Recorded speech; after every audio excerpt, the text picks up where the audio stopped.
Okay, hello, ladies and gentlemen. Today I'd like to talk about Oppenheimer, the movie that has recently come out. As you all are probably aware of watching this video, it has made a lot of box office hits. It's one of the biggest opening weekends, along with the movie Barbie, in quite a while, especially considering the current post-COVID world we live in. So, I would like to discuss this movie. This movie is going to contain spoilers because, frankly, I don't know how to talk about it meaningfully without providing some of the plot detail and just the different elements of the movie, which I think could really be boiled down to three major aspects. When I was watching the movie, because it is 3 hours, I kept some miniature notes that I took in the theater. So I may refer to them occasionally as I'm discussing this movie. So what are the 3 points I was talking about?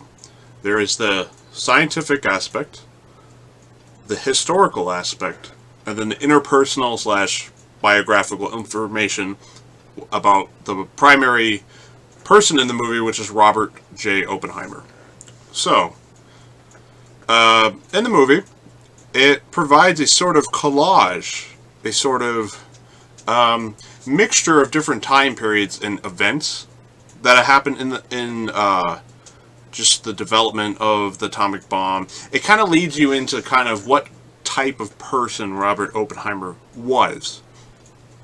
And because this topic is not a very straightforward ordeal, it requires some basic understanding and so forth, and timelines, that there is a very tactfully, and I will give the director Christopher Nolan some major credit for this, there is a emphasis on mixing together all 3 of those major elements I spoke of, the interpersonal relationships, the science, and the history, together in a very coherent fashion. And with the science in particular, there is a lot to that, but it is boiled down in a way that I think would be very useful and comprehensible for anybody who has high school science. You know, if you've taken college classes in chemistry or physics or even high school, upper level high school level courses, I mean, the science is not described in the way of reactor design or power plant design or things that were very complicated. It's boiled down to very essential elements. So, okay, one of the first elements of this is that it kind of talks about the diffusion, or rather the debate going on between, frankly, the people of, like, say, Albert Einstein's camp, in which, you know, his primary accomplishments in science are, of course, disproving Newton's ideas, especially when it comes to the theory of lights and orbits and stuff. So basically, without getting too involved in this, essentially at this point in history, so we're talking about the 1930s, you know, the ideas of Einstein, the transit of Mercury, which was finally proven in 1919, being that gravity does not affect orbit, it affects orbits, and that must be considered. So orbital mechanics by Copernicus, Galileo, and so on, that is not relevant to explaining how the universe works, basically. And there's other things too, photovoltaics, E equals mc squared. You know, you get further on information, the theory of relativity, and so this is all information that has already been decades old at this point. Okay, so we're building upon that. However, in the 1920s in particular, after Cavendish's and later on Ernest Rutherford's ideas, we start, you know, we don't simply know that there's an electron, a neutron, and a proton. We know that, hey, wait a minute, there's much more going on, especially with fission and different things that lead us to greater conclusions.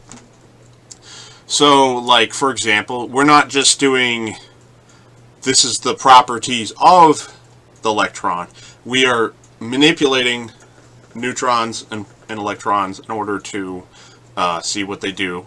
And in particular, is very interesting for the heavy metals, including uranium-235 and its isotopes.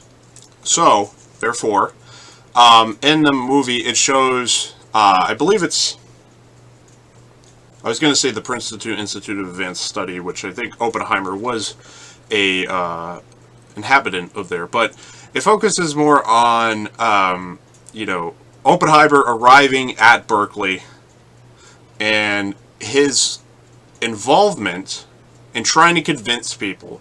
And just to give some perspective, he was basically the first major scientist at that institution, from at least what the movie claims. Now, this may be different from the historical research, but basically it implies that quantum mechanics, the study of very small particles, essentially, very smart, I don't want to say elements, but molecules, and different things like the electron, and how does it, interfere with different things, and how could it be used. And so there's chemical manipulation, and it's basically the study of very small things. And so it's very much more complicated than this, but the simplification of that is that a lot of people didn't really understand the science at the time. And so what Oppenheimer wishes to understand, and he cares about these topics because he starts investigating what exactly happens to a star as it goes through its cycle. What happens when there's a compact of energy from gravity and so forth. And so when you get to the red dwarf phase, the star implodes. It's trying to figure out what's happening when the star implodes. And so, in order to do that, we're dealing with very small scales, but with very significant attributes. Now, Oppenheimer was a theoretical scientist. He was not an experimentation, and it brings that up that he has to work together with experimental physicists and engineers. And they test out the subjects. And so, from the work of, I believe it was people at Rutherford's lab, which Rutherford was a major scientist, and I believe he was from New Zealand, and then eventually came to the United Kingdom to do his work at Cambridge, I believe. It might be Oxford. It's one of those. And he proves the elements of fundamental particles and so forth. And his students, they bombard, they do a bombardment of things, and they prove certain elements. And so basically fission, which nuclear fission was first proposed by Otto Hahn in Germany, but it was built upon and it was substantiated by the works of Americans and British scientists. Now, in the movie, it discusses how each country, I guess you want to call it, the British Empire and the United States have different abilities. Like in the United States, it really focuses on how Oppenheimer is basically, he's like a pioneer for quantum mechanics in his country because it is more done in other places. And so he kind of has to work together with the major thinkers of the time, and they all decide things. Now, in the movie, it brings up a very important point, which that the nuclear programs, the original starting, what eventually led to Los Alamos, was basically run, for the most part, majority. Now, the funding came from the American government, but the majority of the brains, the intelligence, the doers, I guess you could say, the leadership of Los Alamos, and before that, leading up to it, things, these were people of the Jewish diaspora.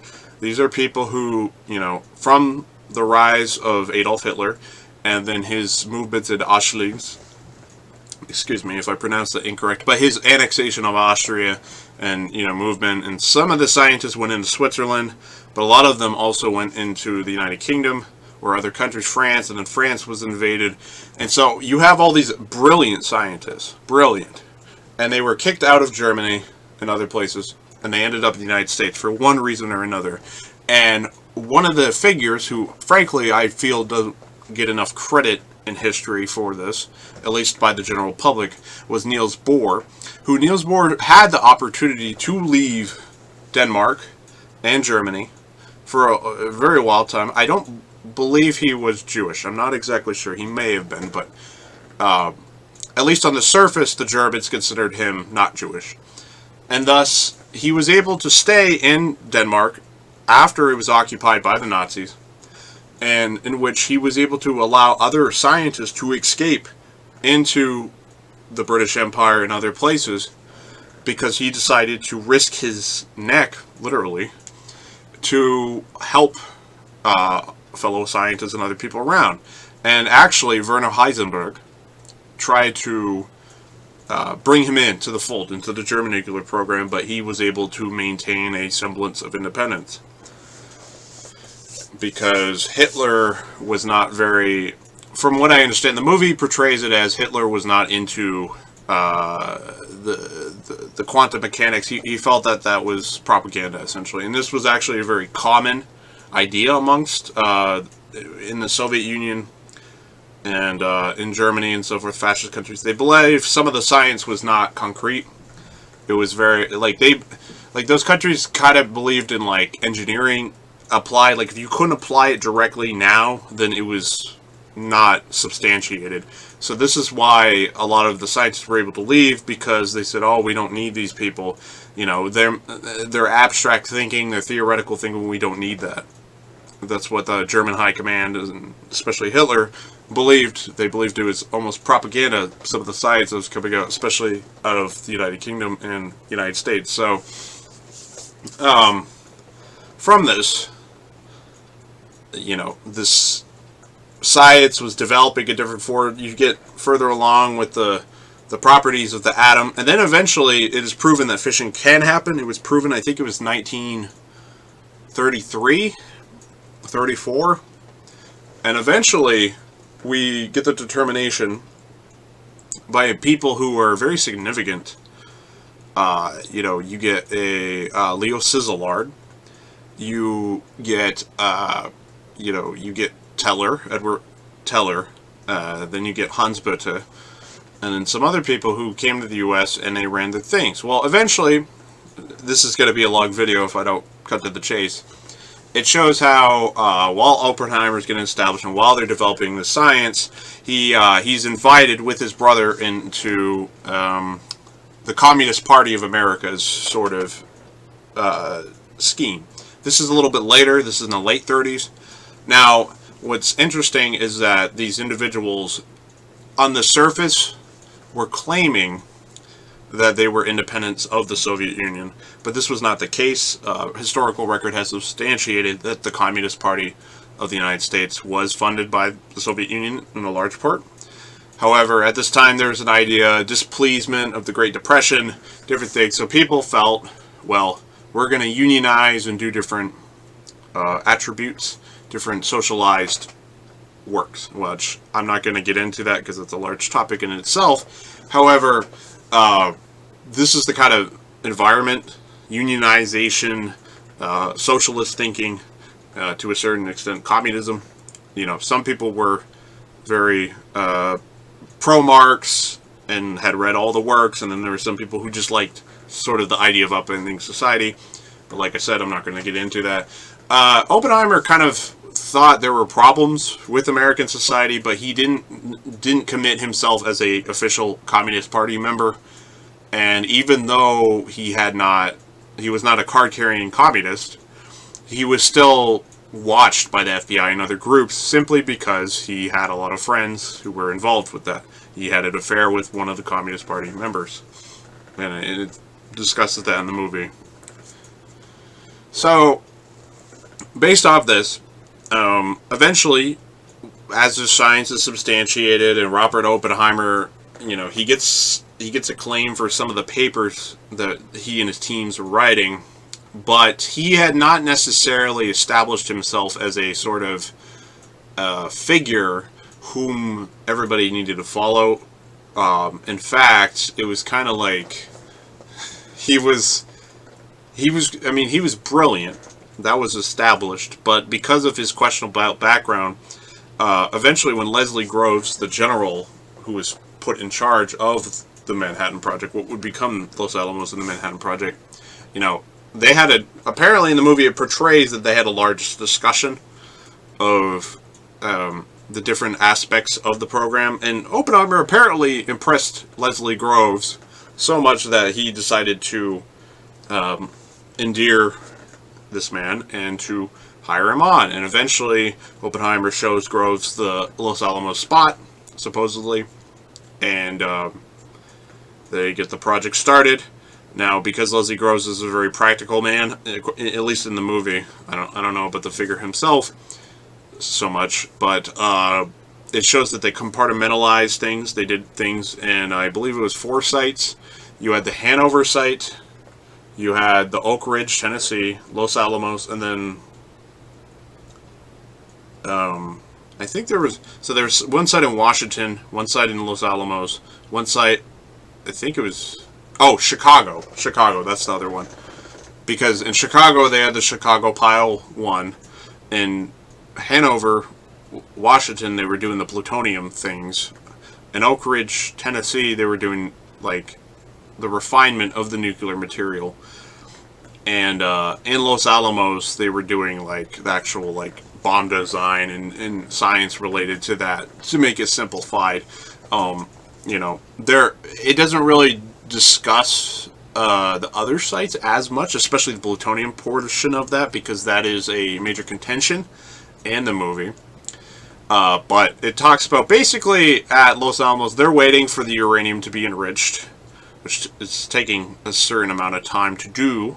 I mean, each month they can do so much uranium. And so eventually they build up and they design the bomb, and it has some problems. But one of the major issues in the interpersonal issue in the history is that within the ranks of the Los Alamos scientists and personnel, these, of course, were top secret. I think it was Q clearances, very top secret. Like, we need to make sure only select groups of people know this. No communists allowed, essentially. And they had a couple individuals who were basically thrown out by the subordinate of Leslie Groves. I believe it was Kenneth Nichols, who would eventually take over the Los Alamos site after the, I don't want to say forced retirement, but they kind of forced him into retirement, Leslie Groves, from the AEC, the Atomic Energy Commission. And he had another guy with him who supposedly, according to the movie, his father had fought against the Reds, the Bolsheviks, in the Russian Civil War in the 1919s, 1920.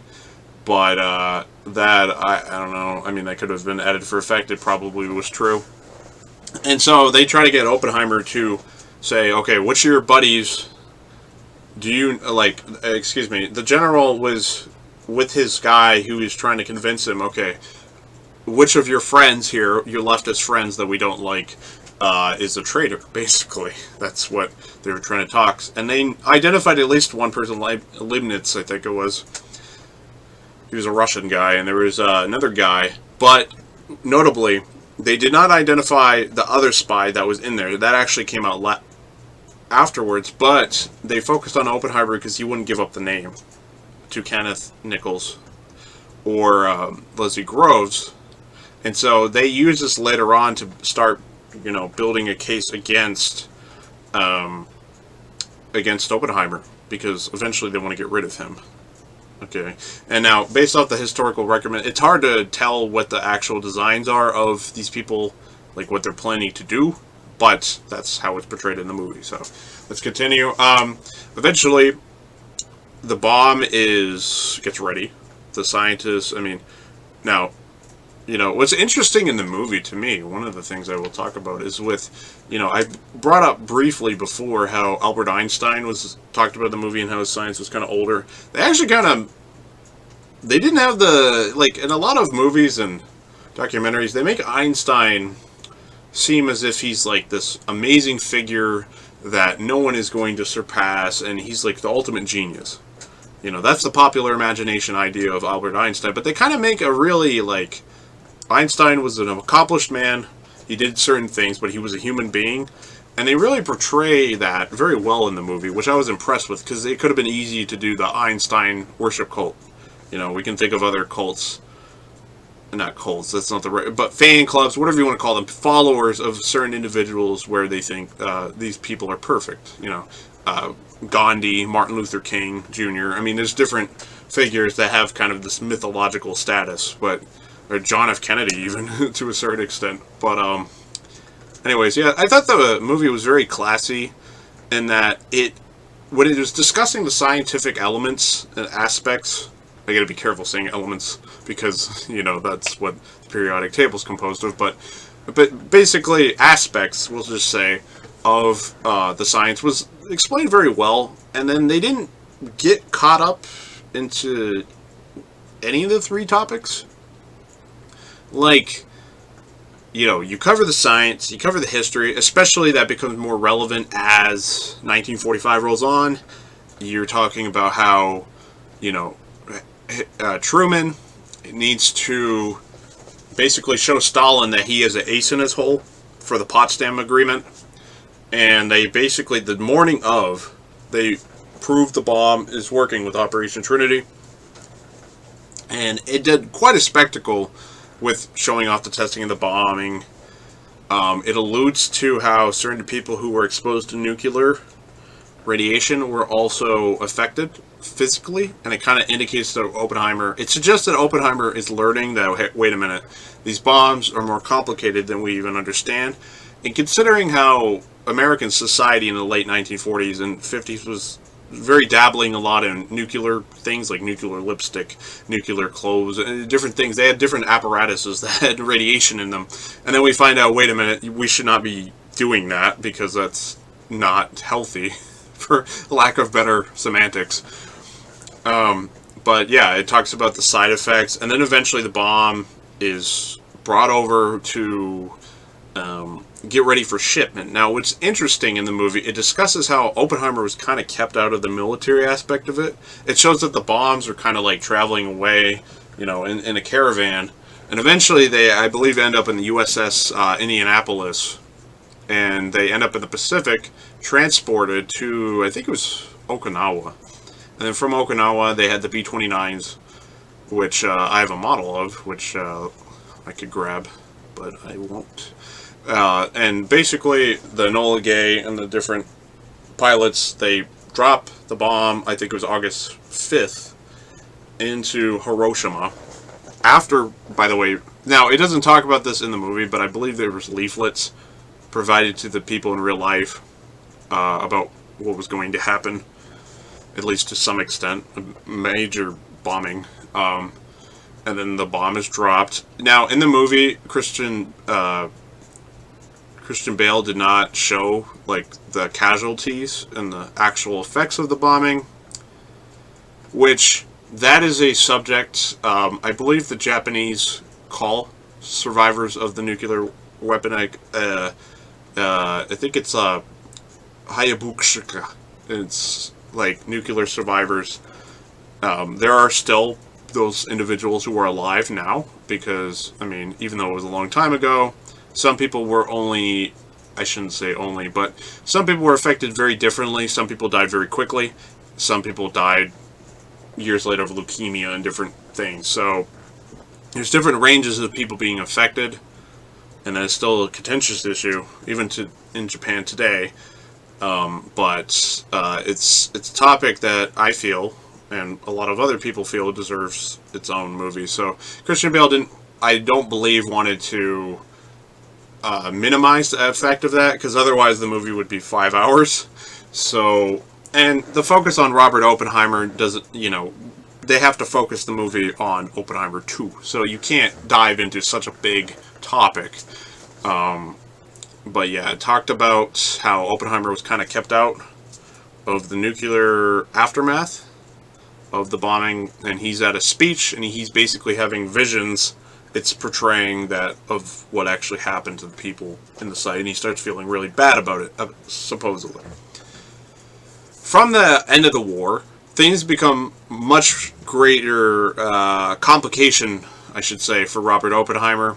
It's portrayed that he's constantly badgered by the media.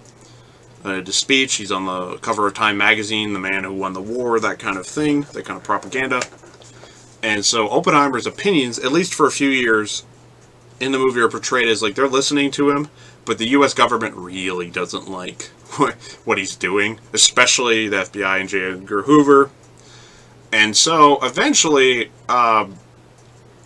in the movie, it discusses how, like, he is, what's the word? Set up to take a fall because at some point, top secret security clearances have to be renewed frequently, every 4 or 5 years. And thus, when he goes to get his clearance, because he's the head of this project, the Manhattan Project, they basically set him up in a scandal, and they bring him before a board. He's not given a trial. He's not given any sort of, real counsel. He's not allowed to see certain documents, especially his lawyer is not allowed to see these documents that implicate him as a bad person. One of the major things they talk about is his affair with this communist woman, Jean, I think her name was. And Jean. And eventually, in the movie, it shows that she cut her wrists. Or not cut her wrists. She took barbiturates, but it mixed with other things, so it killed her.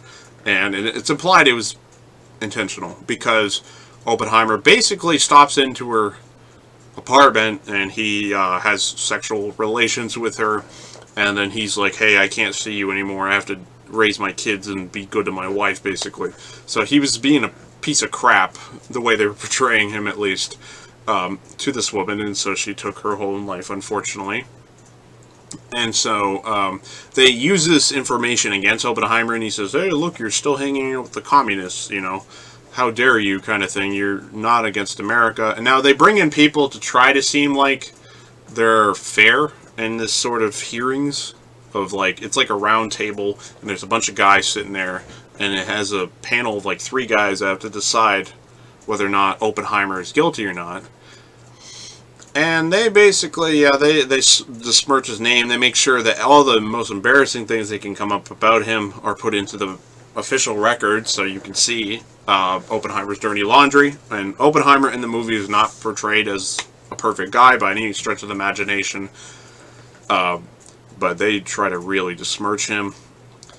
And so eventually, he brings witnesses in to try to defend him, and they try their best they can under the circumstances.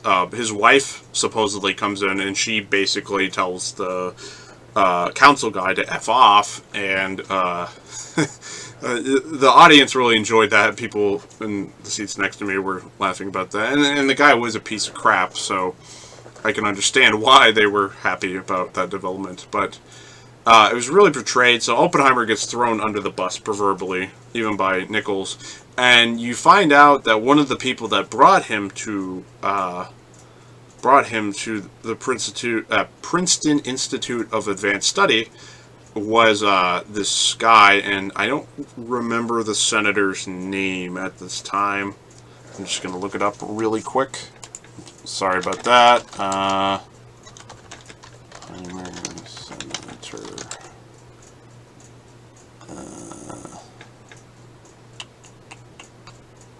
Hold on just a second.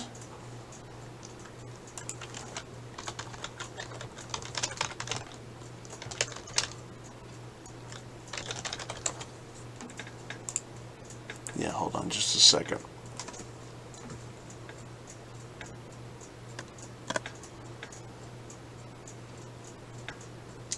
Yes, that's the guy. Louis Strauss. I don't know why I forgot his name for some reason, but yeah, Louis Strauss, he basically set Oppenheimer up.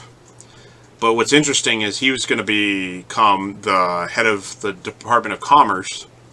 And during the hearing, there's questions about what happened to Robert Oppenheimer, and very substantive questions. And basically they bring in a physicist who the Senator Strauss thought was going to, back him up on this problem he's having, because he needs to look like a great guy, and he can't do that if, he's got this Oppenheimer thing going on. But this guy, I think it was Hank, or Hill, basically the scientist that was brought in that was supposed to be favorable, he said no, he said Strauss was a charlatan, and he did a bunch of bad things, and it was not professional, and here's why.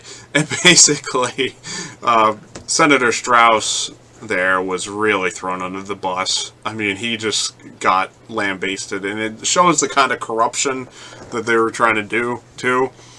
And he goes into his office afterwards, and he's like, "Oh, what's the vote?" And he finds out he lost by 3 votes, I think it was, for the Senate confirmation hearing, which back then it was much more streamlined, and people got their appointees. And it was interesting because it kind of did a wink and a nod to, yeah, there was a senator who voted against you. He's up and coming name. His name is Senator John F. Kennedy from Massachusetts. So that was interesting. I actually hadn't known so much about the hearing portion of it because I had done a project on nuclear history and so forth.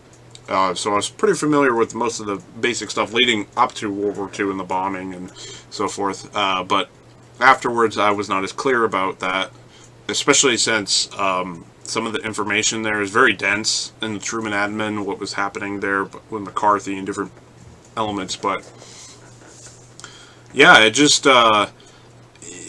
was amazing the way at least the book material and the movie portrayed it. I mean, Oppenheimer was a victim, and he basically tried his best in order to defeat the allegations against him that he was a communist and anti-American. So overall, the movie has a lot of science, a lot of history, and a lot of interpersonal relationships. I think those were pretty well done from at least what the audience can conceive of. It seems pretty substantial, and it was balanced very well, I felt. There are some controversial things about it. Now, before I get to that, there was the explosions themselves and the graphics, and there were some like montages of the movie that were a little strange, but it was supposed to be symbolic. Personally, I'm not a big fan of that kind of filmmaking, but I can understand that other people would. Now, there's some controversial things in this movie, of course. One of them being where Oppenheimer is with his mistress, the communist woman, and basically they had sex, and she's holding, I believe it's the Bhagavad Gita, one of the major stories of the Vedas, along with the Ramayana, and so she's holding it to her chest, and she's naked. And she's like, tell me what it says. And she's obviously, like, seducing him. And, like, just trying to, like, I don't know what the correct term is. But basically, considering how it's the holy part of the Vedas. Obviously, this is not going to be taken well by certain people. Especially, people who are Hindu. So, there has been some uproar in India about this. But I feel like that was not the intention of the director. The thing is one of the elements that I don't think they talked about with Oppenheimer as much when it came to interpersonal relationships is that he was very interested in linguistics and language and religion and different things, especially Hinduism, which there was a sort of Eastern strain of thoughts that were moving around into the United States from India and other places in the 1940s, 50s, and 60s, especially 60s. Think about George Harrison or Rami Shakur. And so, there was a lot of dabbling. And quite frankly, the way that the scene was portrayed, I could totally believe that that's what happened because, judging on what we know about the 1960s, the hippie culture going to these, for a lack of better term, exotic places and exploring. I mean, clearly there was socializing in many ways that went on, so it wouldn't surprise me that physical relations would get involved in religious. So I don't think it was meant to offend people. I think it was just trying to portray things in an accurate manner. So there was that. The visual effects were very good. The sound was good. Like, you would hear sound, especially when testing and different things were going on. I think that was concrete. I think the casting was very good. They had some very good actors. Matt Damon, I believe. Let's see who else. There's some other major. The guy from Mr. Robot, Rami S. I don't remember his last name. They had other individuals, big names. The casting was pretty good. I mean, there was nobody there. The voice acting, the thing is, it's kind of hard because I think you could get away with, like, they had a lot of characters who had notable accents. Now, I'd imagine. See, here's the funny thing, because a lot of these scientists their voices are not very well known.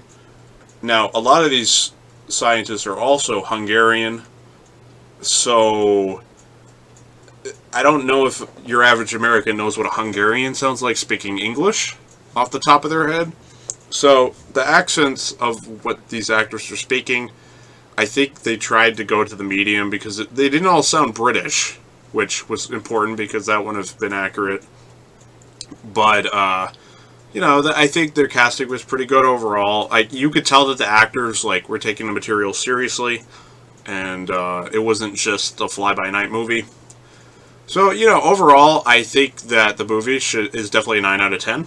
Not perfect, but a very good movie. I hope that it encourages Hollywood filmmakers, big budget studios and filmmakers, to go in the trend of people like Ridley Scott and Christopher Nolan, and to make these big budget historical things, because there's a lot of amazing material that could be exploited, researched further, I should say.